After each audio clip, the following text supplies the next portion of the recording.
आसुछि बड़ वर्षा फिका पड़िबो पार्वण back to back तीनोटी लघुचाप Bangopsagar रे आसुछि पछकु पछ तीन लघुचाप निर्धुम छेचिबो वर्षा 23, 26, 30 रे सृष्टि हेबो लघुचाप फिका होई पारे पार्वण मौज वर्षा रे भिजिबो नवरात्रि 23 तारिख आड़कू उत्तर बंगोपसागर एक लघुचाप क्षेत्र सृष्टि हेबार संभावना रही जार प्रभाव रे राज्यर अनेक स्थान रे होई पारे वर्षा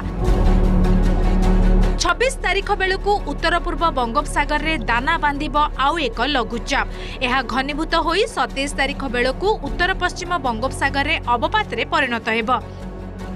यह ओडिशा उपकूल दे स्थलभाग रे प्रवेश करिबो बोली पूर्वानुमान करिसेंती पाणीपाग विशेषज्ञ। ये जो सिस्टम टा बनुची आपनकर 23-24 तारिख